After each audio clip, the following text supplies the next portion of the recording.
సిద్దిపేట జిల్లా కలెక్టర్ కార్యాలయం ముందు ఎంఆర్పీఎస్ నాయకులు నిరసన తెలిపారు. సుప్రీంకోర్టు ప్రధాన న్యాయమూర్తి జస్టిస్ బిఆర్ గవాయిపై దాడికి పాల్పడడం పట్ల ఎంఆర్పీఎస్ నాయకులు మండిపడ్డారు. ఈ సందర్భంగా సిద్దిపేట జిల్లా ఇన్ఛార్జ్ మందకుమార్ హాజరై మాట్లాడారు. చీఫ్ జస్టిస్ పై జరిగిన దాడి అనాగరికమైందన్నారు. ఈ దాడి రాజ్యాంగంపై జరిగిన దాడిగా పరిగణిస్తూ భారతీయులను దిగ్భ్రాంతికి గురిచేస్తుందన్నారు. దళితుడైన గవాయి చీఫ్ జస్టిస్ కావడం ఆధిపత్యం శక్తులు జీర్ణించుకోలేకపోతున్నాయని మండిపడ్డారు.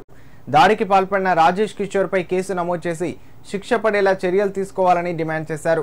కార్యక్రమంలో విహెచ్పిఎస్ మెదక్ ఉమ్మడి జిల్లా కోఆర్డినేటర్ దండు, ఎంఎస్ఎఫ్ జిల్లా అధ్యక్షులు సామ్రాట్ ప్రకాష్, ఎంఆర్పీఎస్ రాష్ట్ర నాయకులు మైసరాములు, నాయకులు, కార్యకర్తలు పాల్గొన్నారు. ముక్కపల్లి రాజు మాదిగా ఎంఆర్పీఎస్ సిద్దిపేట జిల్లా అధ్యక్షులు పద్మశ్రీ మందాకృష్ణమాది గారి ఆదేశాల మేరకు ఈరోజు సిద్దిపేట జిల్లా కలెక్టర్ కార్యాలయం ముందు నిరసన ధర్నాను నిర్వహించడం జరిగింది.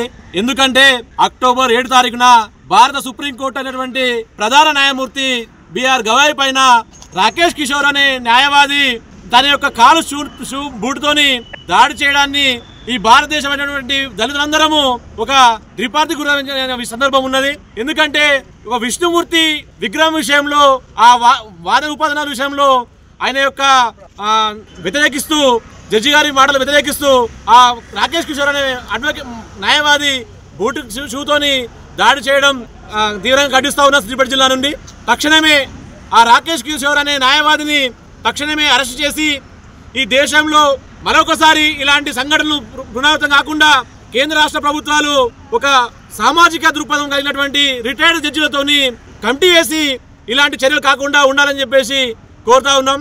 మరొక ఈ 10 రోజులలో ఖచ్చితంగా అరెస్ట్ చేయకపోతే ఈ జిల్లా నుంచి కాకుండా రాష్ట్ర వ్యాప్తంగా ఉద్యమాలు చేపట్టడం అని చెప్పేసి ఈ సందర్భంగా తెలియజేస్తా ఉన్నాం.